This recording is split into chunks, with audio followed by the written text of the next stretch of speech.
Défis et possibilités dans la mise en œuvre des accords bilatéraux de travail. Comment les faire fonctionner? Les accords bilatéraux de travail offrent une occasion importante de renforcer la coopération entre le pays d'origine et de destination des travailleurs migrants. Mais dans la pratique, les relations de pouvoir entre ces deux groupes de pays peuvent être inégales, ce qui signifie que les négociations peuvent se dérouler sur un terrain de jeu inégal. Cela s'explique en partie par le fait que les pays de destination peuvent avoir plusieurs sources de main-d'œuvre étrangère, alors que les pays d'origine peuvent avoir des possibilités plus limitées d'accéder à différents marchés du travail.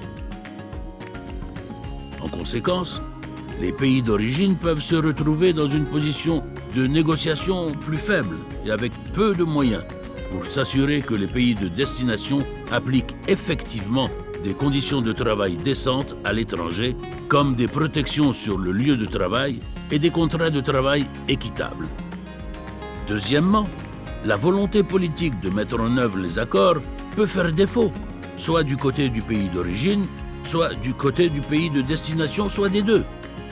Par exemple, les pays d'origine peuvent être plus intéressés à promouvoir l'emploi de leurs travailleurs à l'étranger pour obtenir des volumes plus importants de transfert de fonds et moins intéressés à les protéger. Les pays de destination peuvent signer un accord bilatéral pour améliorer leur image internationale sans s'engager sérieusement dans sa mise en œuvre. Troisièmement, les comités mixtes formés par les deux États parties, mécanisme essentiel de contrôle et de suivi de la mise en œuvre des accords, sont rarement pleinement actifs.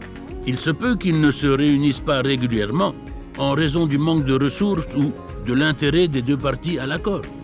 Quatrièmement, les accords bilatéraux en matière d'emploi offrent l'occasion de réguler et de rationaliser les flux migratoires existants entre deux pays. Toutefois, après l'adoption d'un accord, le recrutement peut se poursuivre comme auparavant, sans modification de la législation migratoire ni amélioration du suivi et de la supervision sur le lieu de travail pour mieux réglementer les procédures de recrutement. Cinquièmement, l'évolution de la situation économique après la signature des accords pose également des défis et offre des possibilités. Les économies et les marchés du travail sont par nature dynamiques et peuvent évoluer de manière significative au moment de l'entrée en vigueur d'un accord, ce qui peut modifier à la fois l'offre et la demande de main-d'œuvre dans les pays d'origine et de destination.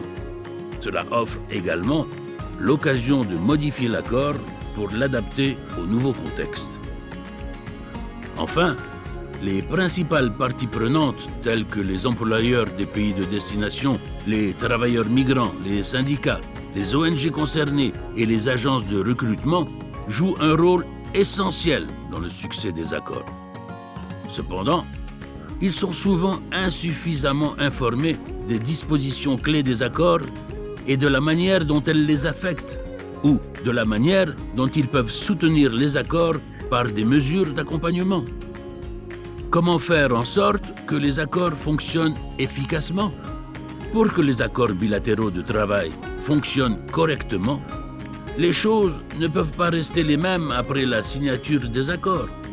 Les pays d'origine doivent prendre des mesures concrètes, qui peuvent inclure la modification des lois et règlements si nécessaire, la réforme des systèmes de recrutement et le renforcement des orientations préalables au départ.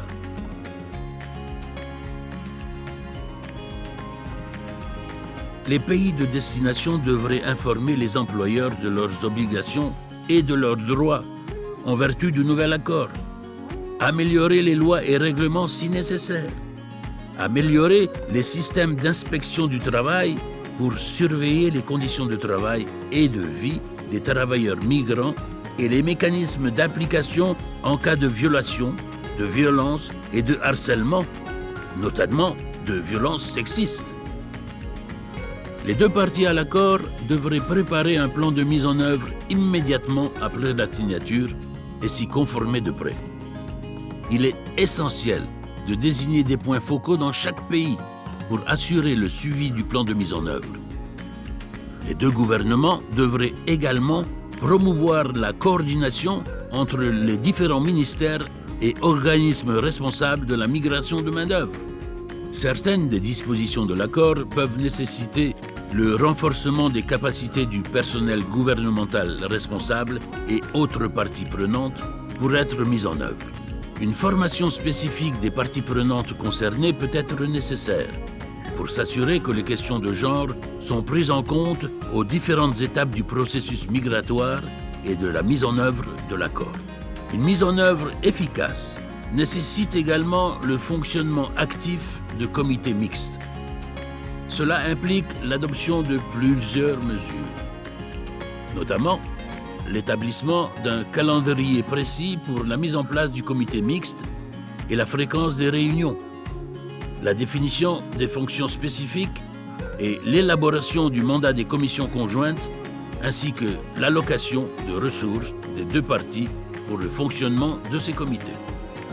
La participation de toutes les principales parties prenantes, outre les responsables gouvernementaux, au suivi et au contrôle des accords, y compris les employeurs et leurs organisations respectives dans les pays de destination, les travailleurs migrants et leurs associations, les syndicats, les agences de recrutement et les ONG concernées est essentielle.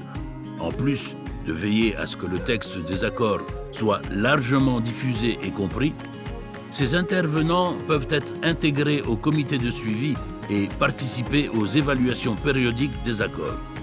Les renouvellements des accords devraient faire l'objet d'évaluations à intervalles réguliers plutôt que sur une base automatique.